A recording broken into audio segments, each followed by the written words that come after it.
ચલો હવે આપણે નિયમન પત્રમાં એક ટોપિક છે 5.8 આવેદનપત્ર અને નિયમન પત્ર વચ્ચેનો તફાવત. તો આવેદનપત્ર અને નિયમન પત્ર બે પાઠ અલગ અલગ છે. એ બે પાઠ વચ્ચે શું ભેદ છે, શું તફાવત છે, એ આપણે જોવાનું છે. બરાબર, તો જોઈએ આપણે એના મુદ્દાઓ. આ તફાવતમાં ટોટલ 10 મુદ્દા છે. 10માંથી તમારે ઓછામાં ઓછા 6 થી 8 મુદ્દા પાકા કરી લેવાના. બરાબર, 6 થી 8 મુદ્દા પાકા કરી લેવાના. એસપી વિષયમાં મોટાભાગે એક મુદ્દાનો 1 માર્ક હોય છે, એટલે 4 માર્કમાં કે 5 માર્કમાં પૂછાય તો 5 મુદ્દા તમને લખતા આવડવા જોઈએ. બરાબર, મુદ્દા આવેદનપત્ર નિયમન પત્ર મુદ્દા લખવાની ટેવ હવે પાડવાની, ડાયરેક્ટ મુદ્દા વગર લખવું નહીં. એટલે 5 માર્કનો મોટા મોટો પ્રશ્ન હોય છે, એટલે 5 મુદ્દા પાકા કરી લેવાના, કેમ કે એસપી વિષયમાં એક મુદ્દાનો 1 માર્ક હોય છે. ક્લિયર? ચાલો, એટલે 5 મુદ્દા કરી લ્યો એટલે તમને લોકોને 5 માર્ક મળી જાય. 10 છે ટોટલ. હવે આપણે જોઈએ કંપનીની નોંધણી. તો આવેદનપત્રમાં શું કહે છે કે દરેક કંપનીએ નોંધણીનું પ્રમાણપત્ર મેળવવા આ દસ્તાવેજ બનાવવો ફરજિયાત છે. એટલે આ દસ્તાવેજ દરેક કંપનીએ બનાવવો પડશે, જાતે તૈયાર નહીં મળે. આ કંપનીએ આવેદનપત્ર બનાવવું જ પડશે. બરાબર, આવેદનપત્રમાં શું હોય? બધી ઓલી કલમો હોય, નામની કલમ, સ્થાપનાની કલમ, રજિસ્ટર ઓફિસની કલમ, ઉદ્દેશ્યની કલમ, જવાબદારીની કલમ, મૂડીની કલમ, આવી 6 કલમો હોય. એમાં તમારા શું બધા હેતુઓ છે એ બધું તમારે એમાં અંદર જાતે બનાવવું પડે. સામેના ભાગમાં તો કે શેર મૂડીથી મર્યાદિત જવાબદારીવાળી કંપની, એટલે અત્યારે ભારતમાં જે કંપનીઓ છે બધી શેર મૂડીથી મર્યાદિત છે, અમર્યાદિત ભારતમાં નથી અત્યારે. બરાબર, મર્યાદિત જવાબદારીવાળી છે. એટલે શેર મૂડીથી મર્યાદિત જવાબદારીવાળી જાહેર કંપની માટે આ મરજિયાત દસ્તાવેજ છે. મરજિયાત એટલે નિયમનપત્ર તમે ના બનાવો તો ચાલે. કારણ શું? કારણ કે તમારી પાસે કાયદાએ, કંપની ધારાએ, કાયદાએ પોતે નિયમનપત્ર બનાવીને આપેલું છે કે ભાઈ તમારે ના બનાવો તો કાંઈ નહીં, અમારું નિયમનપત્ર છે ને સ્વીકારો. એટલે અહીંયા એવું કહે છે કે જો દસ્તાવેજ ન બનાવો તો ટેબલ એફ એટલે નમૂનો, બરાબર, જેમાં બધા નિયમો હોય, ટેબલ એફ અપનાવી શકાય. એટલે કાયદાએ જ નિયમનપત્ર બનાવી દીધું છે. તમે ના બનાવો તો ચાલશે, મરજિયાત છે, આ સ્વીકાર લેવાનું. આમાં જે નિયમ છે તમારી કંપની લાગુ પડે છે એમ માનીને તમારે કામ કરવાનું. બરાબર, એટલે આ ફરજિયાત છે આવેદનપત્ર. નિયમનપત્ર ના બનાવો તો ચાલે, એની જગ્યાએ ટેબલ એફ સ્વીકાર લેવાનું. બીજો મુદ્દો છે નોંધણીની જરૂરિયાત. તો કંપની રજિસ્ટ્રાર એટલે કાયદાનો નિયુક્ત અધિકારી કંપની રજિસ્ટ્રાર પાસેથી નોંધાવવું ફરજિયાત છે. એટલે આવેદનપત્ર નોંધાવવું પડશે. જો ટેબલ એફ અપનાવો, એટલે કે તમે તમારું નિયમનપત્ર ના બનાવતા હો તો તમે શું અપનાવો? Table F. તો ટેબલ એફ અપનાવો તો નોંધાવવાની જરૂરિયાત નથી, કેમ કે તો એની પાસે હોય છે.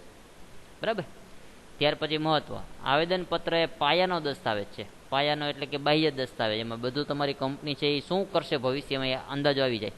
એટલે આવેદનપત્ર પાયાનો દસ્તાવેજ છે, જ્યારે નિયમનપત્ર છે આંતરિક વહીવટ અંગેનો દસ્તાવેજ છે. તમે તમારી કંપની કેમ ચલાવશો, બરાબર, અંદર કેવી રીતે કામગીરી કરશો એ બાબતનો છે. એટલે આંતરિક વહીવટી અંગેનો દસ્તાવેજ છે. આ પાયાનો છે અને આંતરિક વહીવટનો દસ્તાવેજ છે. ઉદ્દેશ્ય શું છે? તો કે આવેદનપત્ર કંપનીની પ્રવૃત્તિઓનું કાર્યક્ષેત્ર નક્કી કરે છે, કે કંપની જે પ્રવૃત્તિ કરશે એ કેટલાક કાર્યક્ષેત્રમાં કરશે. આવેદનપત્રમાં જણાવેલ કાર્યક્ષેત્રથી કંપની આગળ વધી શકે નહીં.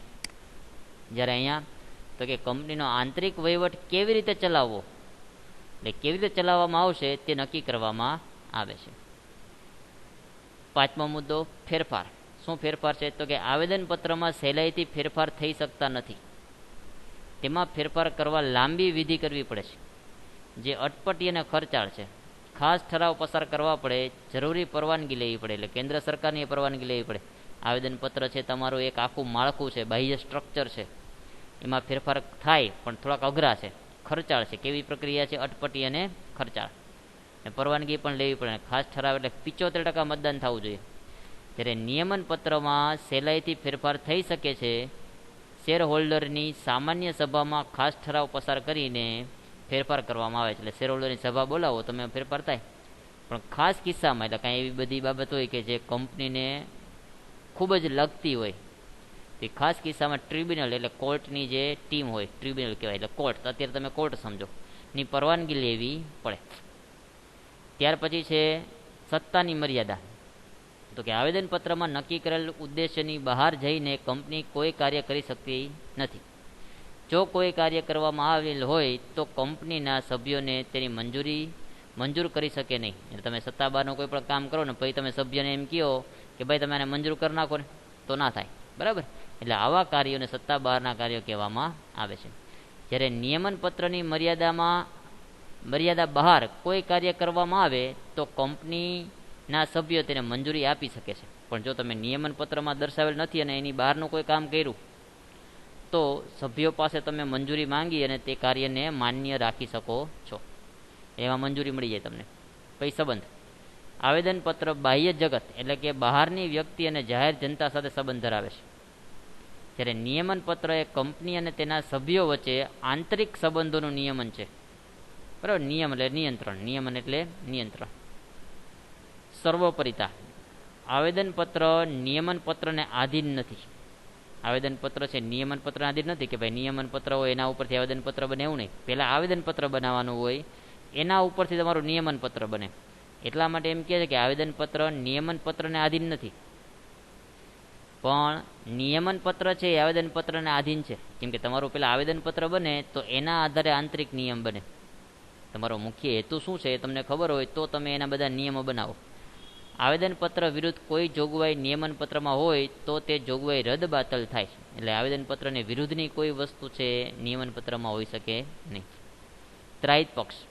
ત્રાહિત પક્ષ આવેદનપત્રની જોગવાઈનો લાભ લઈ શકે છે. ત્રાહિત એટલે કંપની સિવાય અન્ય બહારની વ્યક્તિ. બરાબર. સભ્ય છે એ પહેલો પક્ષ, કંપની બીજો પક્ષ અને સિવાય જે કોઈ પણ આવે, બરાબર, ત્રાહિત પક્ષ કહેવાય. ત્રાહિત પક્ષને નિયમન પત્રની જોગવાઈનો લાભ મળી શકે નહીં, કેમ કે આંતરિક દસ્તાવેજ છે કંપની અને સભ્ય વચ્ચેનો. એટલે ત્રાહિત પક્ષને આનો કોઈ લાભ ના મળે. અને છેલ્લો મુદ્દો, વિગતો. આવેદનપત્રમાં 6 કલમો હોય છે. કેટલી? 6. નામની કલમ, રજિસ્ટર ઓફિસની કલમ, ઉદ્દેશ્યની કલમ, મૂડીની કલમ, જવાબદારીની કલમ અને સ્થાપનાની કલમ.